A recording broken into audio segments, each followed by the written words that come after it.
2h19, nós estamos conferindo aí nos últimos dias a divulgação de várias pesquisas que apontam, inclusive, avanço da preferência dos eleitores pelo candidato preso, o ex-presidente Lula. A última pesquisa foi do Datafolha, daqui a pouquinho nós vamos conferir os números dessa pesquisa, não é? Mas chama atenção esse crescimento dele, porque há toda uma questão relacionada à legalidade.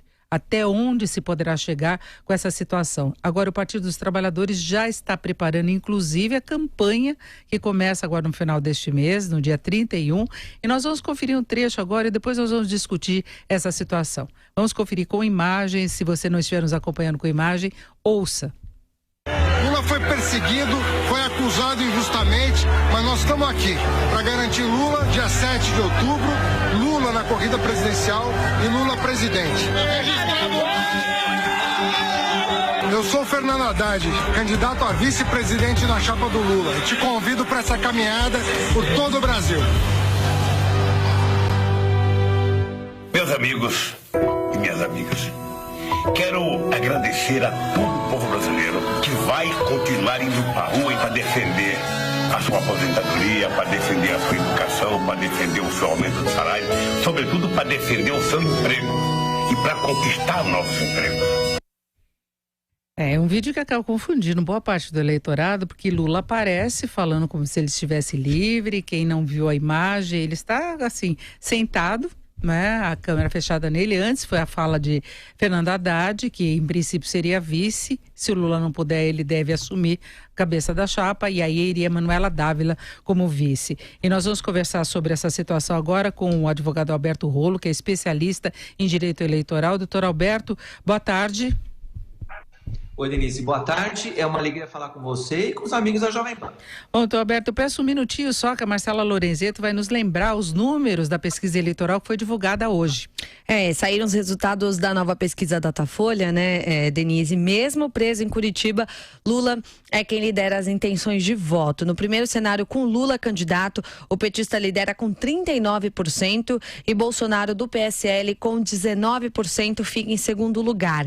Em terceiro, temos Marina Silva da Rede com 8% e Geraldo Alckmin do PSDB com 6%. Ciro Gomes do PDT aparece com 5%. No cenário com Fernando Haddad, no lugar de Lula, a largada fica ruim para o PT, né? O candidato fica com apenas 4%, empatado com o senador Álvaro Dias do Podemos. Sem o ex-presidente no páreo, a situação também muda para Marina Silva e Ciro Gomes, que dobram as intenções de voto. Bolsonaro lidera com 22%, Marina Silva fica em segundo com 16% e Ciro Gomes alcança 10%. Alckmin fica com 9%. De acordo ainda com essa pesquisa, o candidato Jair Bolsonaro ele demonstra um eleitorado estável em ambos os cenários, mas se tem dúvidas ainda sobre a capacidade de expansão dos votos em Jair Bolsonaro. O maior problema dele também é o índice de rejeição. Entre os entrevistados, 39% disseram que jamais votariam no deputado no primeiro turno. Apesar de ser líder nas pesquisas no cenário em que aparece, o ex-presidente Lula aparece em segundo lugar no índice de rejeição, com 34%. Entre os candidatos nanicos, o destaque é para o candidato do Partido Novo, João Amoedo, que tanto no cenário com Lula quanto no cenário sem o ex-presidente apresenta 2% de intenções de votos. E vale lembrar, Denise, que o Datafolha ouviu 8.433 pessoas em 313 municípios entre os dias 20 e 21 de agosto. Amoedo é exemplo da força que a internet pode ter, porque ele não tem espaço em debates praticamente, ele tem dado entrevistas, né? Ele até esteve aqui na Jovem Pan, mas é um desafio da internet e é uma grande dúvida que se tem também quanto ao potencial de expansão da preferência em Jair Bolsonaro, que também vai ter um tempo mínimo. Agora chama a atenção, sem dúvida alguma, a situação do ex-presidente Lula. E doutor Alberto Rolo, eu quero saber até onde essa situação pode se arrastar, porque a cada pesquisa a situação parece mais complicada aí do ponto de vista até institucional, não é?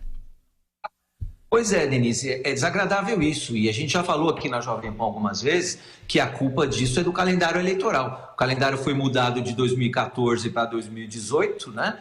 Então está permitindo que a gente chegue às vésperas da eleição com uma candidatura sem decisão oficial da Justiça Eleitoral. Também já falamos várias vezes que o Lula está inelegível, portanto o registro dele vai ser indeferido. O Lula não é candidato. Agora, quem vai decidir isso é a Justiça Eleitoral, e a Justiça Eleitoral tem até o dia 17 de setembro. Eu ouvi a fala do Fernando Haddad, e é importante destacar para o ouvinte, a Jovem Pan tem a obrigação de informar corretamente os ouvintes, que o TSE não vai decidir se o Lula é culpado ou inocente dos crimes que ele está condenado. O TSE não vai dizer se é justo ou se é injusta a condenação. O TSE vai dizer o Lula é ficha limpa ou o Lula é ficha suja. Hoje a resposta a gente sabe, o Lula é ficha suja. Para que isso mude tem que ter liminares, tem que ter decisões, e aí o tempo está muito curto. Agora, com certeza essa propaganda, dá para a gente chamar até de propaganda enganosa, dizendo que o Lula é candidato.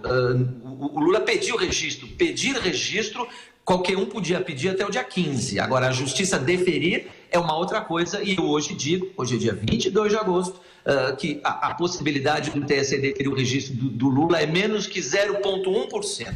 Então, realmente provavelmente falta de informação desse eleitor que diz que vai votar no Lula, que faz esses números ficarem vitaminados. O eleitor não sabe que o Lula não é candidato, não pode ser candidato, a Justiça Eleitoral não vai deferir o registro dele.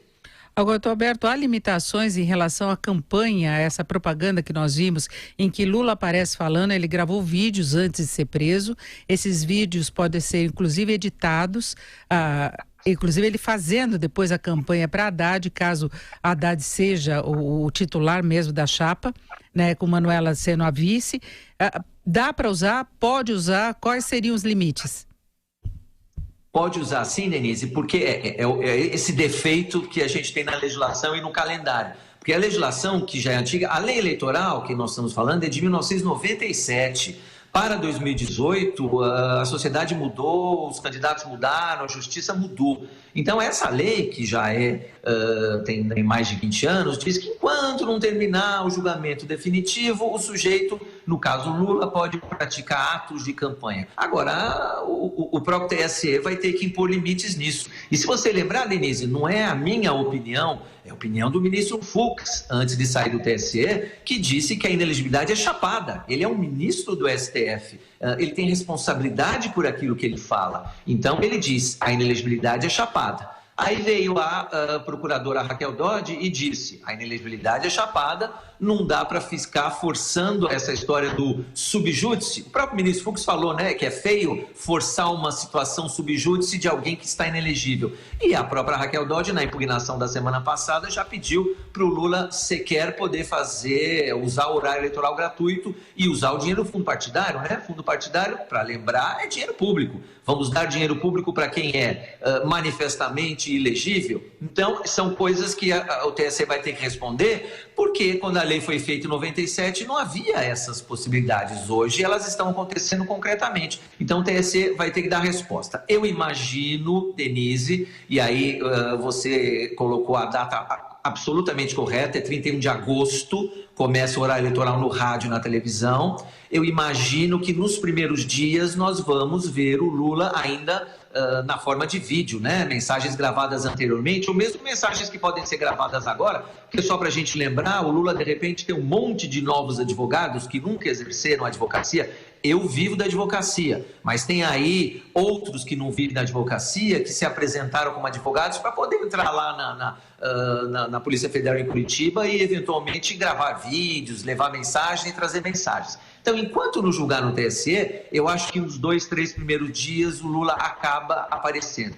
Mas para lembrar, hoje, essa informação do TSE, hoje é o último dia para impugnações. Tem que esperar todas. A gente não sabe se são 5, se são 10, se são 15. Tem que terminar o dia de hoje.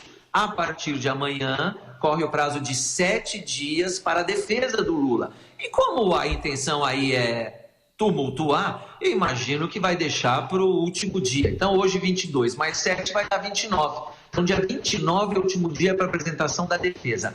Aí o TSE, a partir do dia 30, que é o dia seguinte, pode se reunir para julgar. Por isso é que eu digo que talvez em alguns primeiros dias o Lula apareça na propaganda. E só para lembrar, que é a notícia de hoje, já foi deferido o registro de presidente, candidato a presidente, para ver como o TSE trabalha rápido.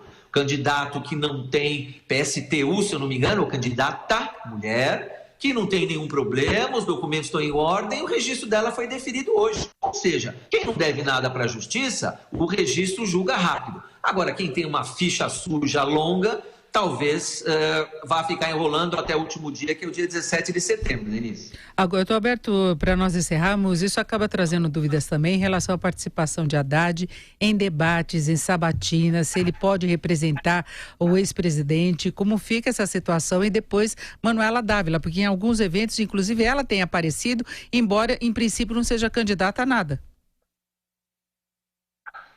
A Justiça Eleitoral já tem respondido a esses pleitos do PT de apresentar o Haddad e todos os pedidos têm sido indeferidos. Debate de presidente, quem participa é candidato a presidente. Se tem algum que está preso não pode comparecer, o problema é dele e da Justiça Criminal que não libera ele para comparecer. Então, o Haddad não tem legitimidade para postular participação de entrevistas, debates de presidente. Se for alguma vez candidato a vice-presidente, aí ele pleiteia. No momento que substituir, que esse é o plano B, né? No momento que substituir, aí ele passa a ser candidato a presidente, aí ele tem todos os direitos de candidato a presidente. Até lá, não.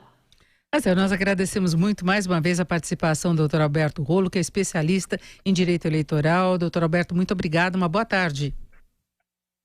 Eu agradeço, boa tarde e estou sempre à disposição.